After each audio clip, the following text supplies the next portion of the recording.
muito grande estar com os irmãos e com as irmãs, tá bom?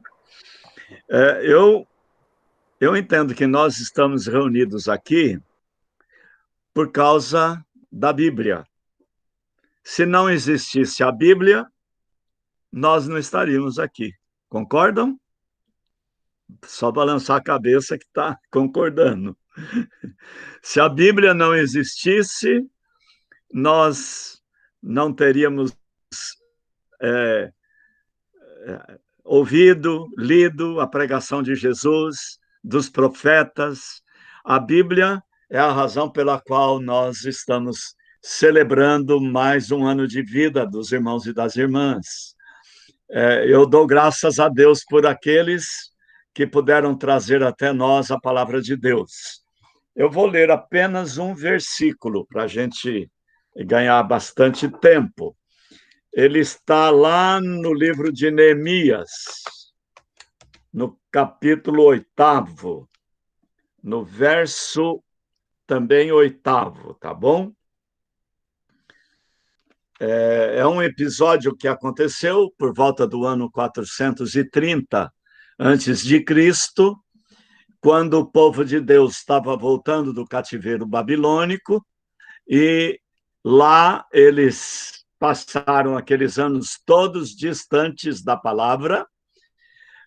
Neemias tinha acabado de reconstruir os muros e descobriram o livro sagrado, e Neemias, então, pede para Esdras reunir os levitas e todo o povo na praça, sobem num tablado e eles começam a ler a palavra de Deus. Diz assim o versículo 8º: eles iam lendo o livro da lei e traduzindo e davam explicações para o povo, para que o povo entendesse o que era lido. Isso está conforme a tradução na nova linguagem de hoje. Eles iam lendo o livro da lei, traduzindo e explicando para que o povo entendesse. Eu vou destacar esses 3 verbos que estão aí: ler, traduzir e entender. Deus deu as Escrituras Sagradas para que nós pudéssemos lê-la. Deus fala conosco através de uma linguagem que nós entendemos. Essa linguagem é o português, e a Bíblia está em português. Eu fico encantado de ver como passaram-se vários séculos sem aquele povo ter conhecimento da Bíblia. Depois, quando tomam contato com ela, vem a emoção de estarem pela primeira vez podendo ouvir a palavra de Deus sendo lida para eles. A leitura da palavra é o que edificava aquela gente. Então, a Bíblia, eu não sei, saiu aqui do ar, os irmãos estão me vendo? Então, Ok, reverendo, tudo ok. Estamos vendo e ouvindo. de vez em quando some aqui, mas apareceram agora os irmãos. Então, o que eu gostaria de deixar, em primeiro lugar, as Escrituras foram nos dadas por Deus para serem lidas. Não adianta nada a gente ter a Bíblia em casa e ela ficar numa gaveta, a gente pegá-la só no dia que vai para a Bíblia, para a igreja. Hoje nem isso a gente faz, porque a Bíblia hoje está no computadorzinho de mão, que é o nosso celular. Então, eu tenho ido em igrejas pentecostais, Brasil afora, e por incrível que pareça, eles também nas igrejas pentecostais virou doença a Bíblia no celular. Para quem não tem ainda, vocês podem baixá-la no seu celular. Há um aplicativo da Sociedade Bíblica chamado Bíblia Plus. Estão conseguindo ver? Tá? Bíblia Plus.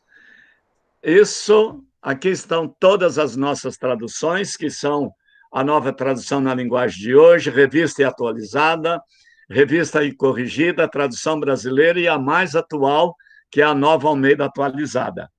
Os irmãos e irmãs baixam isso aqui no seu celular gratuitamente. Esse aplicativo foi desenvolvido aqui no Brasil pela Sociedade Bíblica do Brasil. E a pedido das Sociedades Bíblicas Unidas, hoje ele está sendo acessado por mais de 300 países e línguas diferentes. A Bíblia é proibida de entrar no mundo árabe, não através deste aplicativo. Hoje, no mundo árabe, lá, aqueles beduínos no meio do deserto, se tem sinal, eles abrem e leem a sua Bíblia. Por causa deste instrumento que foi desenvolvido aqui no Brasil pela sua sociedade bíblica. Ela não me pertence, ela não pertence à IPI. Pela primeira vez, um membro da IPI é presidente da Sociedade Bíblica do Brasil, que completou mês passado 72 anos. Então, mas não é nossa, nem daqueles que trabalham lá. A Bíblia, a Sociedade Bíblica do Brasil é de cada um de vocês que estão me vendo agora. É da igreja. Eu fui eleito para a presidência da SBB por mais de 70 denominações diferentes. Todas elas são donas da Sociedade Bíblica do Brasil. Então, a Bíblia está na nossa língua, a gente não valoriza. Mas não foi sempre assim. A Bíblia, quando Esdras subiu no tablado e foi ler a Bíblia, aquele povo nunca tinha ouvido as Escrituras Sagradas, porque passaram 70 anos no cativeiro babilônico. Outra coisa, nem mais falavam o hebraico, e a Bíblia estava em hebraico. Eles passaram no cativeiro a falar o aramaico. Então, daí a palavra que os irmãos ouviram, traduzirão. A Bíblia precisou ser traduzida do hebraico para o aramaico para que aquele povo entendesse e se emocionasse com a leitura da palavra de Deus. Às vezes a gente não valoriza, tem as escrituras conosco e nós não valorizamos. Eu fui pregar numa Assembleia de Deus aqui em Jundiaí, uma igreja imensa, gigantesca, a gente se assombra, né? Uma igreja com 15 mil membros, Assembleia de Deus do Belém. E pouco antes de eu pregar, o pastor chamou um senhor no fim da igreja e o pastor pediu para ele, fala aqui para o reverendo Assir, quantas vezes você leu a Bíblia? Aí ele olhou para mim, eu já li 173 vezes. É claro, você fica de barba de molho. Será que isso é verdadeiro? Irmãos e irmãs, só 2 segundinhos que eu estou vendo que vai acabar minha bateria e eu vou ligar aqui. Só 2 minutinhos, por favor. Tá fácil aqui.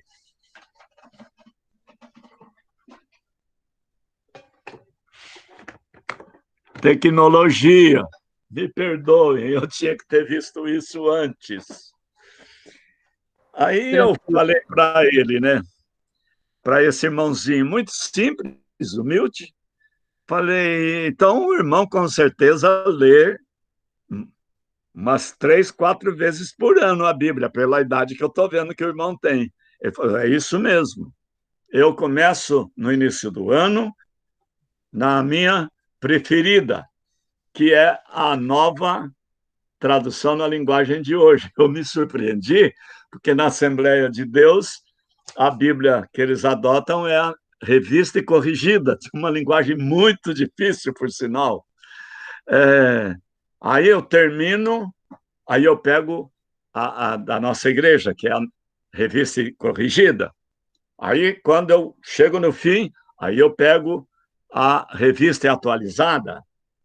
Quando eu termino a revista atualizada, que é lá pelo mês de agosto, setembro, aí eu pego a tradução brasileira, que nós aqui nem conhecemos, que é uma Bíblia que foi traduzida em 1917, com participação de Rui Barbosa, Joaquim Nabuco e grandes, brilhantes luminares da época, inclusive o reverendo Eduardo Carlos Pereira. Aí, quando eu termino, aí eu pego as Bíblias de estudo e eu leio até os rodapés. Eu fiquei olhando para aquele irmãozinho, eu falei, mas ele está dando uma lambada na gente, isso está dando uma surra na gente, né? Porque nós não fazemos isto. Eu perguntei, mas então e o irmão? Mas o irmão trabalha também?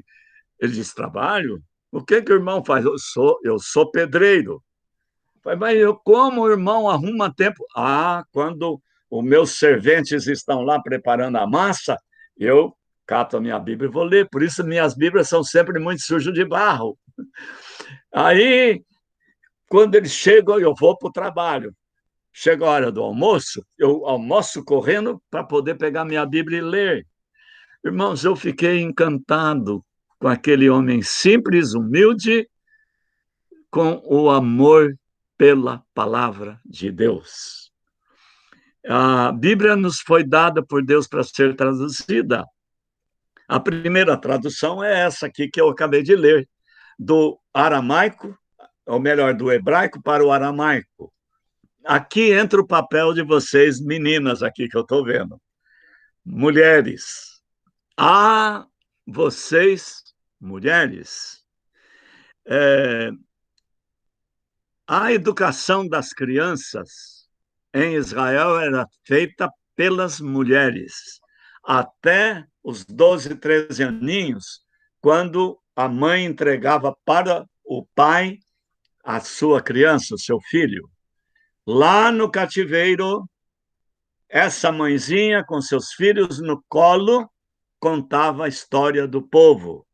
Por isso, Israel não perdeu a sua cultura, a sua tradição, a sua história. E ela contava a história dos patriarcas. Houve um homem, filho, chamado Abrão, que teve um filho chamado Isaac, que teve 2 filhos chamados Esaú e Jacó.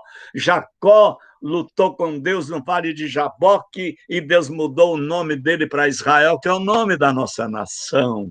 E essa mãe contava a história de Moisés, de Josué, de Davi, dos profetas.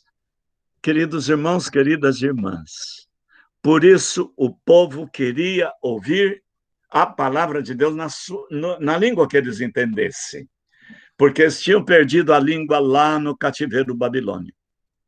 Então, por isso, Esdras traduziu do hebraico para o aramaico e o povo chorava na praça de estar ouvindo pela primeira vez, depois de dezenas, centenas de anos, a palavra do nosso Deus. Depois, lá pelo ano 270 a.C., veio uma tradução do hebraico para o grego, chamada Septuaginta. Por que houve essa tradução? Porque os judeus estavam no desterro, eles estavam espalhados pelo mundo. Então, a língua que dominava no mundo todo da época era o grego. Então, o faraó Ptolomeu, do Egito, reuniu 70 sábios e fizeram a tradução para o grego para que eles entendessem. Lá por volta já do 2º século da era cristã, Jerônimo fez uma tradução para o latim, que é chamada de Vulgata Latina. Depois, só no fim da Idade Média, vieram outras traduções. A principal delas sem sombra de dúvida, é a de Lutero, que fez com que a nação alemã passasse a existir como povo alemão por causa da tradução da Bíblia para o alemão. Vê o que Deus faz por causa da palavra dele, da palavra de Deus. Lá no século XVII, uns 100 anos depois da tradução de Lutero, um menino português, não se sabe como ele foi parar na cidade de Jacarta, hoje Jacarta, naquela época não era Jacarta, hoje a Indonésia, era uma possessão holandesa. E esse menino, com 12 anos de idade, se converteu para a Igreja Reformada Holandesa. E o que aconteceu? Esse menino ficou angustiado porque não tinha a Bíblia em português. E ele, aos 14 anos, pasmem os irmãos e as irmãs, com 14 anos, esse menino começa a tradução do Novo Testamento, do latim, porque ele falava o latim, entendia o latim, para o português. Esse menino se chama João Ferreira de Almeida. Você tem a Bíblia na sua mão, na sua língua, o português, por causa de um menino que, aos 14 anos, apaixonado pelas Escrituras Sagradas, começa a traduzir a palavra de Deus.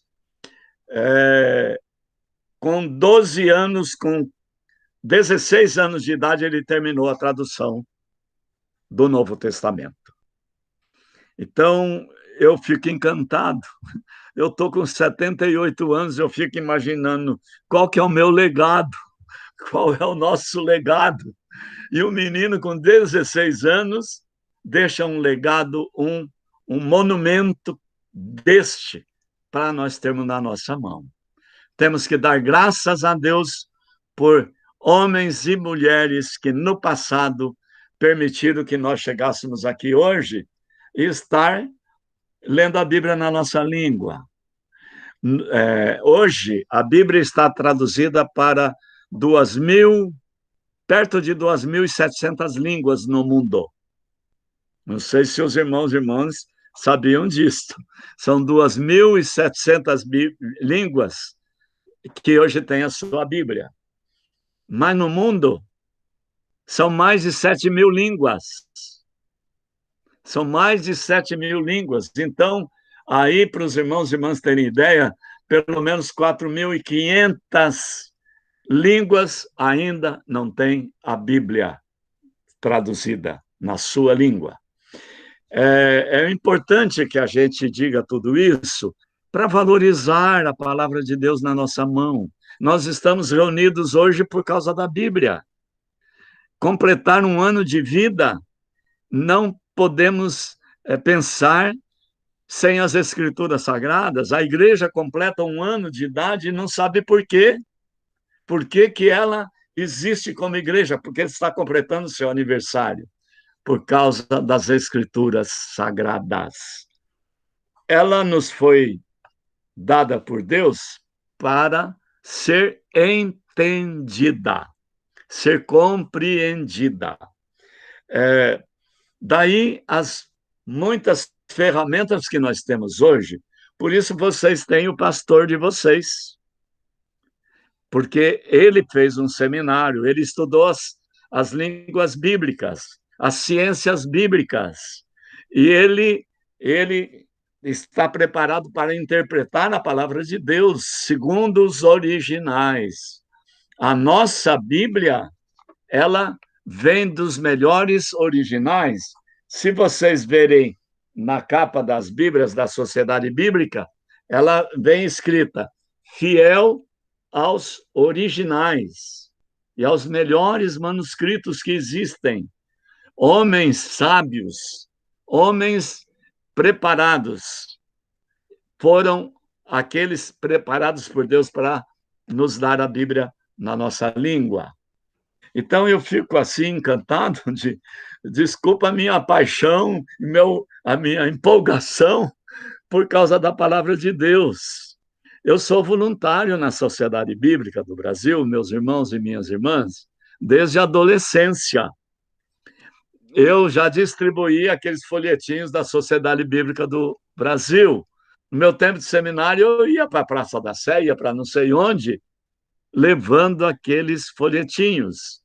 Depois, há 32 anos atrás, eu fui chamado para ser diretor da Sociedade Bíblica do Brasil. Eu estou há 32 anos como diretor da Sociedade Bíblica do Brasil. Sou voluntário. Como presidente, eu sou voluntário. Eu não posso receber nenhum recurso por causa desse amor que a palavra de Deus tomou conta do meu coração. Por quê? Novamente, vocês, mulheres que estão aqui me ouvindo, por causa de uma mulherzinha chamada Altina Amélia Pereira, que por acaso é minha mãe. Eu aprendi a amar a Bíblia por causa da minha mãe, por causa do meu pai. Papai lia, era um grande presbítero, lia pelo menos uma vez por ano as Escrituras Sagradas, com toda dificuldade. Então, queridos, essa paixão pelas Escrituras deve tomar conta do nosso coração. Ela é que nos dá vida, é a palavra de vida eterna, é lâmpada para os nossos pés e luz para os nossos caminhos. Hoje, a Bíblia no Brasil, ela está sendo publicada também no Braille. A única gráfica da Bíblia em Braille de toda a América Latina está aqui no Brasil, é nossa. Ela produz 2 Bíblias por dia. A Bíblia em Braille, não sei se vocês já viram, ela dá quase 2 metros de altura, uma Bíblia. São 38 volumes dessa grossura. Uma Bíblia em Braille, uma Bíblia em Braille, custa para a Sociedade Bíblica do Brasil R$ 4.900. Uma Bíblia. Todas as Bíblias em Braille são doadas. Nenhuma é vendida. Nenhuma Bíblia em Braille é vendida. Todas são doadas pela Sociedade Bíblica do Brasil. Mais de 2.200 pessoas cegas no Brasil recebem mensalmente na sua casa um livro em Braille, um livro da Bíblia. Então, ore por esse ministério, que hoje também está em Libras, a linguagem brasileira de sinais. Na Sociedade Bíblica, nós temos cegos, lá na nossa gráfica da Bíblia, aqui, aí pertinho de vocês,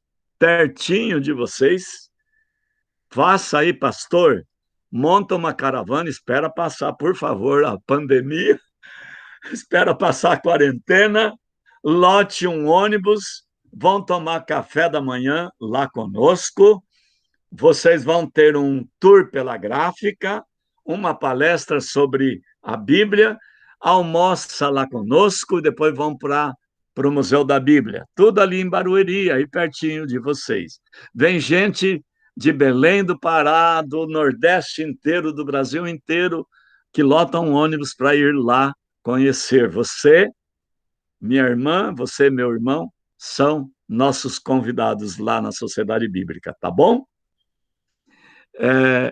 Gostaria de deixar isso para o coração de vocês e a gente levar a Deus nossos corações em gratidão pela bênção de ter a palavra de Deus na língua que nós estamos falando e podemos entender. A ausência da Bíblia pode se tornar um verdadeiro desastre. Os mais antigos se lembram em 1978, o mundo inteiro foi sacudido com uma notícia de um suicídio em massa na Guiana, por um cidadão chamado Jim Jones. Esse cidadão era um líder religioso, que era, inclusive, admirado por presidentes dos Estados Unidos. Ele foi para a Guiana e lá montou um grande acampamento, onde vinha gente, e ali ele fazia a obra dele.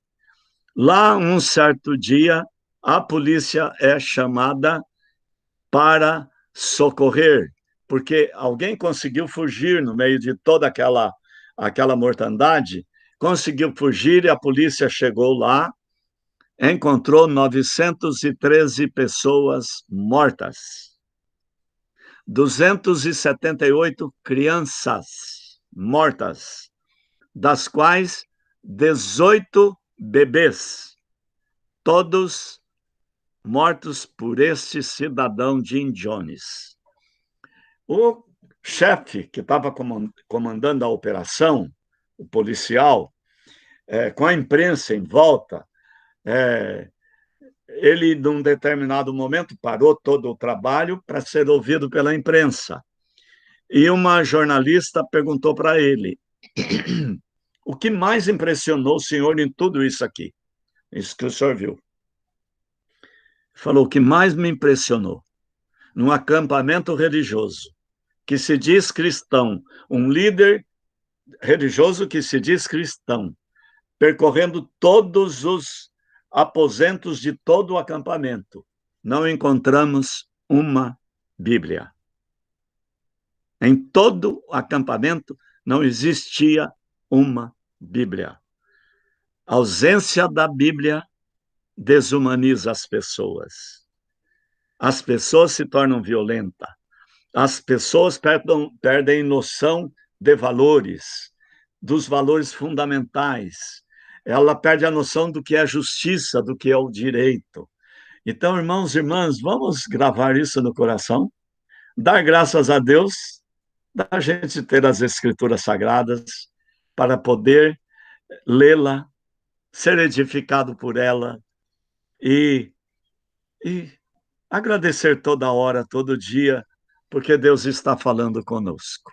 Eu estou ouvindo Deus falar na minha língua, de maneira que eu possa entender.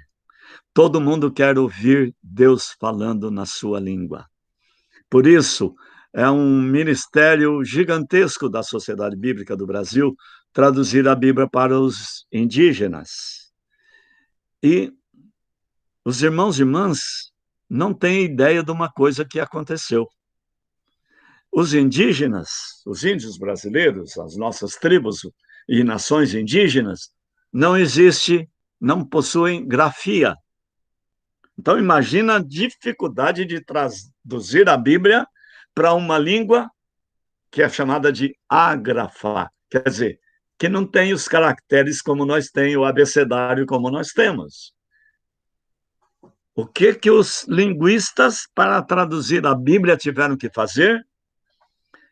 Descobrir e colocar os nossos caracteres na linguagem indígena.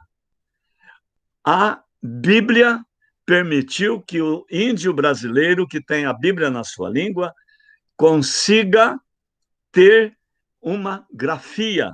Antes, aquela transmissão das suas tradições verbalmente, de geração para geração, agora eles podem escrever suas tradições. Passar isso por escrito para gerações futuras. Por causa do quê? Por causa da Bíblia. A Bíblia fez isso. Então, eu queria convidar os irmãos e as irmãs, desculpa, pastor, desculpa, meu querido Rubens, eu acho que eu já falei demais, desculpa essa paixão pela palavra de Deus, mas eu existo por causa da palavra de Deus. Segundo minha mãe, quando eu tinha 2 aninhos, me puseram numa cadeira lá na frente da igreja, e eu subi na cadeirinha, e estufei meu peito e olhei para o povo e recitei: o Senhor é, aí eu tentei lembrar na hora, mas lembrei na hora. Alegrei-me quando me disseram: vamos à casa do Senhor. Essa foi a minha primeira palavra em público na igreja.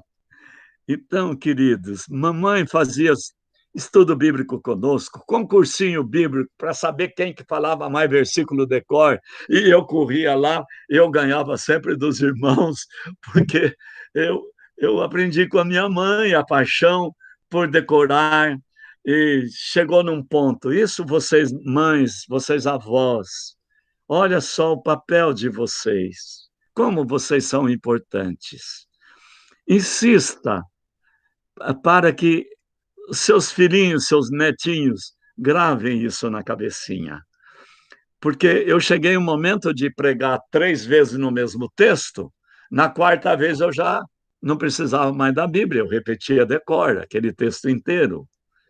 Mamãe no hospital, quase 90 anos de idade, para morrer. O médico entrava, ela falava com o doutor: doutor, eu queria recitar para o senhor um texto bíblico, o senhor permite? E ela catava o salmo inteirinho, tadinho dos médicos, coitado dos médicos. Ela recitava o salmo 90 inteirinho, de cor, com quase 90 anos.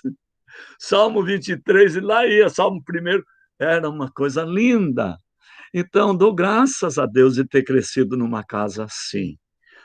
E estar aqui com os irmãos e com as irmãs. Esse é o meu testemunho pessoal, do que a Bíblia fez na vida da minha família, fez na minha vida e está fazendo agora na velhice. O meu dia a dia com Cristo é basicamente bíblico, exatamente bíblico. Milhares de pessoas estão recebendo esse devocionário. Eu nunca imaginei isso. Minhas igrejas sempre tiveram, que eu fui pastor, que teve mais membros, tinha uns 500 membros. Então, hoje a gente vê milhares de pessoas. Esse é o nosso novo púlpito. É esse púlpito agora.